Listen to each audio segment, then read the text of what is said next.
My daughter and I moved into the third-floor unit of the Angel Trace apartment complex a few months ago. The 7-story building jutted up into the smog-filled, dreary sky like a tumor. This town of Frost Hollow seemed like it constantly rained, and no matter how high I turned up the heat in the apartment, I always felt cold. Surrounded by condemned factories and dead, leafless trees, the area around Angel Trace looked depressing enough to suck the life out of even the most optimistic person. The streets always stayed dreary and empty. My neighbors around the apartment complex would walk around, hunched over and glassy-eyed, looking as depressed and hopeless as an inmate heading to the gas chamber. I would catch glimpses of something extremely thin and tall, a pale form barely visible in the blackness slinking its way through the dark room when I lay down to sleep, but whenever I looked over, I would find just an empty wall of mocking shadows waiting for me there. I started to wonder if perhaps I was hallucinating. I wondered if there was something in the walls of Angel Trace itself, some sort of black mold or toxic chemical that could cause me to see things that weren't there. Angela was home from school for Christmas break. Though our place was small and dingy, pressing in on me like a coffin, Angela didn't seem to mind in the slightest. "Daddy, how long do you think we're going to stay here?" Angela asked in the high-pitched voice of a curious 7-year-old. I grunted and shook my head, taken aback by the question. Angel was sitting at the pockmarked and scarred kitchen table, coloring a picture with markers. I glanced out the small kitchen window. The ancient yellowed glass changed the world outside into a sickly, piss-colored hue. After heaving a deep sigh, I turned to Angela, meeting her glacier blue eyes. "Until I can get caught up," I said weakly, shrugging. "I'm sorry, but this is all I can afford right now. Everything's going to be hard for a while, for both of us, I think." Angela blinked quickly, looking confused. She put a warm hand on my arm and leaned close to me. "But I like it here, Daddy," she said, giving me a wide smile, her large eyes sparkling with happiness. "I have my best friend here." I gave her a double take. I hadn't seen any other kids her age in the building. "Who? I haven't met your friends yet," I said. "Is it a kid who lives in the building with us?" She shook her head, rolling her eyes at how slow and dense her old dad was. "Well, my best friend is called Mr. Slither. I see him in the mirrors all the time. He's funny, Daddy. He's really tall and has these black clothes on. His face is empty because his eyes are on his hands. There's nothing on his face but a big smile. Mr. Slither is always happy and smiling," Angela murmured excitedly, pointing her small hand at the bathroom. "What do you mean his eyes are on his hands?" I asked. Angela raised her hands to me, her palms outwards. "They're right here," she said, pointing to the exact center of each palm. "They're really big too, and they never blink. I don't think Mr. Slither even has eyelids. Kinda weird, but I know Mr. Slither would never hurt me. He's a gentle giant." I laughed, relieved. I realized she was just talking about an imaginary friend. "You have quite an imagination, kiddo," I said, grinning at her as I ruffled her straight black hair. "I used to have an imaginary friend when I was your age, too. His name was Blinko." I thought back with nostalgia, remembering the clown I had imagined and spent hours playing with in those lonely years. Actually, looking back on it, it had a slightly creepy undertone now that I thought about it. Perhaps having creepy imaginary friends just ran in the family. "Mr. Slither isn't imaginary," Angela cried defensively, her pale eyes blazing with a childish sense of indignation. For a moment, though, she looked much older than 7. "He's real. At night, he comes out of the mirror and plays with me sometimes." "Uh-huh,"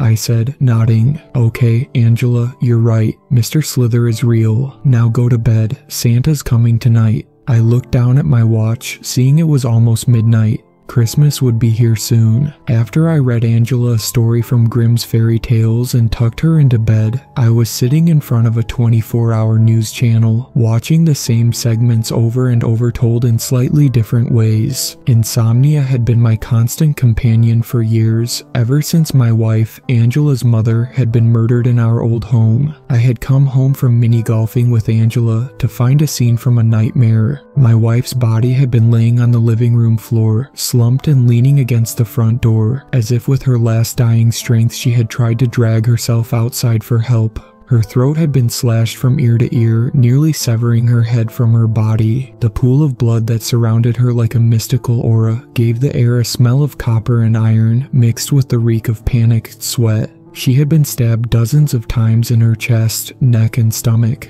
I remember Angela's wail as she saw what remained of her mother laying there like discarded trash on the floor. In my dreams, I still see my wife's sightless eyes and hear that horrified, childish screaming, and that's why I believe I rarely sleep anymore, and when I do, I always see horrible things. My eyes felt heavy and everything felt slow as I sat there on the recliner. The TV screen flickered with its incessant babble. When was the last time I had gotten a good night's sleep? Maybe a couple weeks ago, but I couldn't remember. My brain felt sluggish and far away. I closed my eyes and for a moment, my head drooped. Sleep started to take over like a blanket, covering my body in its warm embrace. Though deep down, I knew dark things swimming deep under the surface of my conscious mind waited for me there as well. A sudden pounding on my door caused me to jump. A feeling like electricity running through my body as a rush of adrenaline made me fully alert. I raised my head, blinking fast. Someone started screaming, a woman's voice, high-pitched and filled with terror. I couldn't make out many words except for help and get it away. I ran over the small, dingy apartment to the door. Without hesitation, I flung it open. A young woman in her 20s with the look of a gypsy stood there. She had dark red lipstick slashed across her lips and eyes that looked painted on and ancient, like those of a doll. Makeup blanketed her tanned face. Dark rivulets of mascara dribbled down her high cheekbones. She ran past me into the apartment, slamming the door shut before I could even react. I saw she was dressed in skin-tight leather and high heels, as if she were coming from a club, or perhaps working as an escort. "Thank God you answered," she cried, grabbing my shirt, her eyes frantic and haunted. A brief flash of recognition flashed through my mind. I had seen this woman before, had even talked to her briefly and introduced myself. I remembered her name was Crystal, though the last time I had glimpsed her in front of the building, she had not been dressed like this. "What is this?" I asked. "Why are you here?" She leaned forward and I could smell alcohol on her breath. "There's someone in my apartment," she whispered. Or maybe I should say something. I don't know. I got back from work and when I opened the door, it stood there in the darkness. It was dark, but I could tell it was huge, its head nearly scraping the ceiling. Its head jerked toward me, but it looked like it had no face. God, it was horrible. I shook my head, disgusted. "You smell like pure booze," I said, frowning. "What are you doing, drugs? I don't need this shit in here. I have a kid. You need to leave immediately." She shook her head frantically. "I swear to God, this was real. Go look, please," Crystal wailed. She grabbed me with her freshly painted nails. They gleamed in the dim light, blood red and glossy. Suddenly, Angela was standing in our short hallway in her pajamas, looking half asleep. Her eyes moved blearily from me to Crystal and then back to me. "Daddy, what's wrong?" she asked in a soft voice. "Who's this?" "Okay, you need to leave right now," I said, pushing Crystal towards the door. I flung it open. I saw in wonder that the hallway outside had gone completely dark since Crystal had first run in my place. All of the lights had just winked out, as if the power had been cut.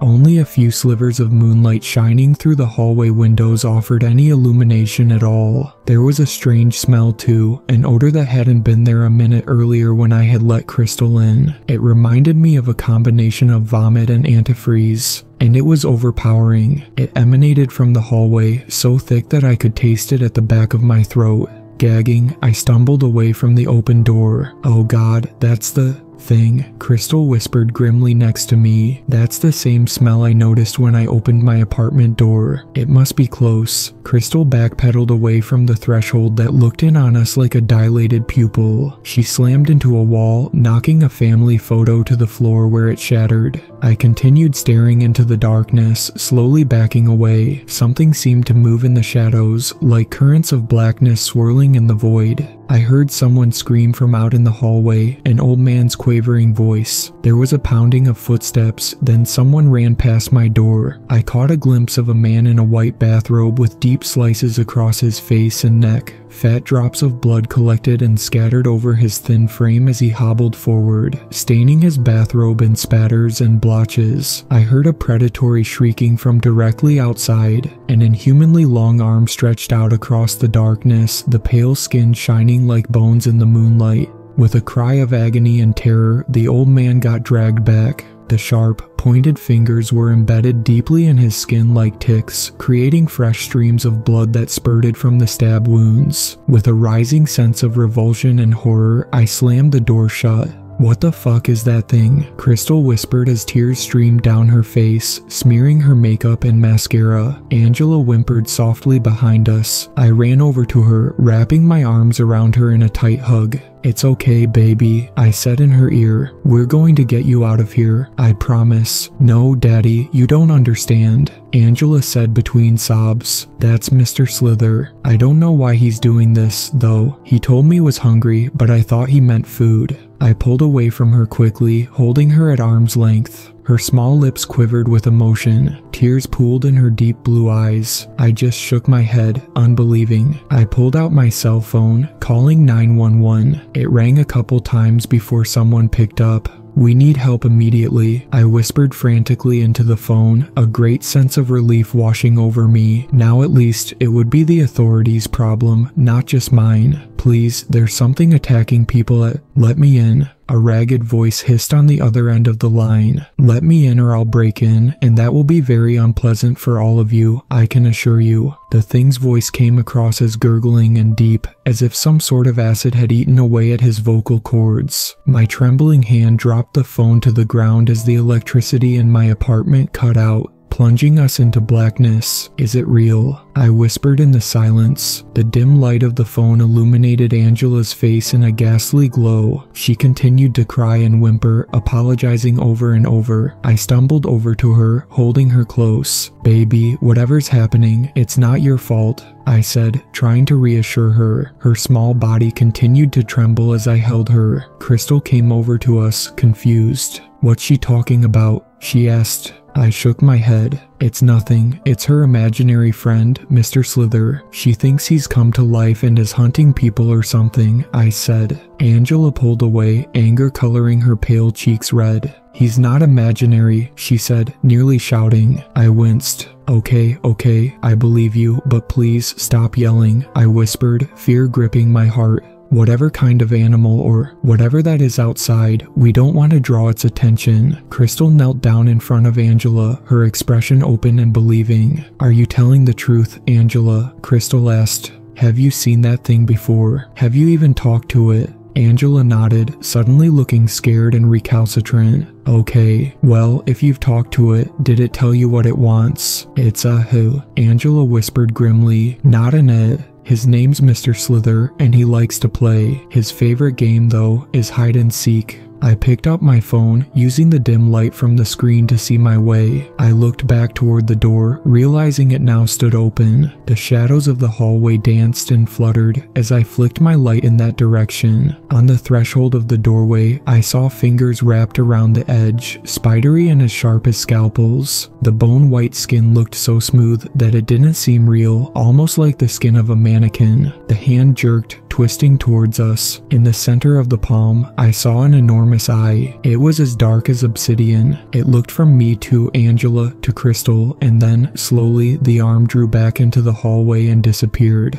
"Hide and seek," I whispered, herding Angela and Crystal into the bedroom. I turned and locked the door, my heart beating a frantic, runaway rhythm in my chest. I felt like I might pass out from all the fear and stress. I leaned on the counter, breathing heavily. "We're only on the 4th floor," Crystal observed. "It could be worse. If we're playing hide and seek, then we probably just need to get outside, right? How hard could that be?" I gave her a look as if she was insane. "Did you see how fast that thing was? How sharp those fingers looked? They were like knives. I wouldn't want to get in a fight with that thing." I looked over at Angela, a sense of wonder coming over me. She had been right after all. She had described Mr. Slither as having eyes on his hands, and he had. "Angela, "Do you think you could talk to Mr. Slither, maybe calm him down and let us go?" She shook her head, terror ripping its way across her pale face. "No, Daddy, he's never been like this. He's always been nice. He would play with me all night sometimes. He's really good at Jenga because his fingers are so long and narrow," Angela said, shrugging. "I don't know why he's doing this. Maybe something's imitating Mr. Slither or gotten inside him." I felt skeptical. "Well, we can't just stay in here all night,"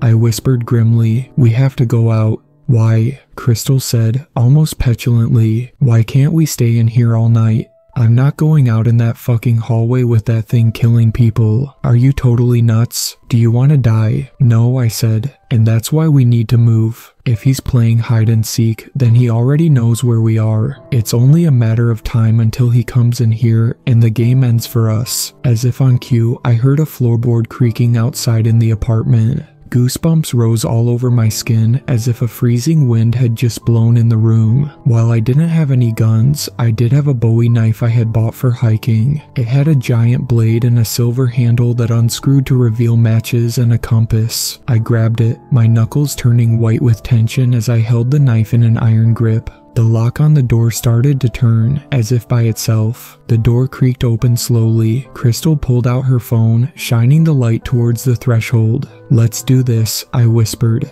I started towards the door with stiff legs, having to force myself to take every step. Crystal and Angela were huddled close behind me as I shone the light into the apartment. To my relief, I saw nothing there. "We're going to make a run for the stairs and get the hell out of here," I said. "Go." Without waiting to see if they would follow, I took off across the apartment and out into the hallway, shining my cell phone in front of me to see. The old man's body was strewn across the floor. To my horror, I saw his jaw had been ripped off and his head twisted around 180 degrees. He had a grisly death mask of terror eternally frozen on his mutilated face. The stairway was only 30 or 40 feet away. I was ecstatic, having seen no sign of the abomination. I glanced behind me, seeing Angela and Crystal not far away. Everything was going perfectly. As we got close, the stairway door flew open with a crack like a gunshot, slamming hard against the wall. Mr. Slither oozed over the threshold, dressed in a silky black robe that fluttered around his inhumanly tall, emaciated body. Staggering, his joints twisting and cracking, he came forwards, one arm extended out as the eye in his palm gleamed like shadows. All three of us turned to run. I sprinted past Crystal, pushing Angela forward as I went.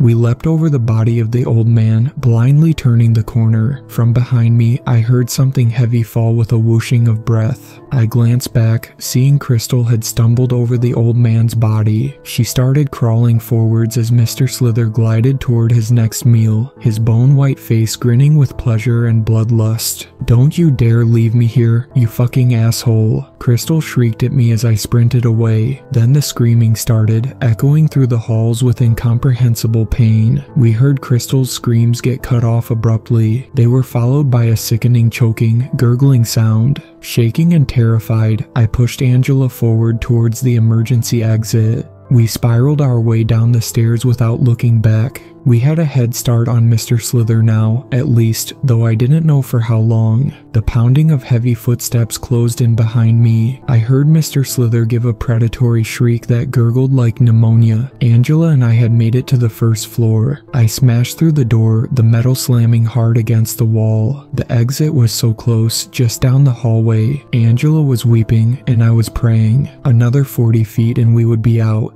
I felt the clawed hands close around my shoulder suddenly, pulling me back and off my feet. They stabbed deeply through the skin and muscle. Mr. Slither turned me to face his eyeless, abominable face. I raised the knife, stabbing it into the top of his head. Gray blood the color of granite exploded in a waterfall from the wound as the knife stuck there, vibrating. Mr. Slither didn't react in the slightest. The mouth split open, showing hundreds of fangs that grew like tumors from his blackened gums. Gnashing and biting the air, he drew me towards that mouth, and I knew I would die. "Mr. Slither, don't take my daddy," Angela cried, running towards the abomination. "Take me instead." We can play together forever. Mr. Slither's fingers seemed to tighten around my shoulder, digging deeply into the flesh like venomous fangs. A cold, burning sensation shot through my body. I gasped as he dropped me. I fell to my knees, feeling his fingers still clawing my flesh, when he suddenly relaxed, releasing me in an instant. He turned towards Angela, putting his hand out in front of his body to watch her with a single black eye. "You would want to spend eternity with me," Mr. Slither gurgled in his infected voice. Angela nodded, hugging the black-robed figure. Mr. Slither put his hands on her back uncertainly, then started patting her gently. His pointed, alien skull split into a wide grin with a cracking sound. "Angela, no," I cried, as blood poured down my chest. My clothes stuck to my skin as it soaked into my shirt in blotches. I tried to push myself up, but I felt weak and sick. Crouched on the ground in the darkness, I could only watch in horror as they walked off down the hallway together, hand in hand. I would never see Angela again.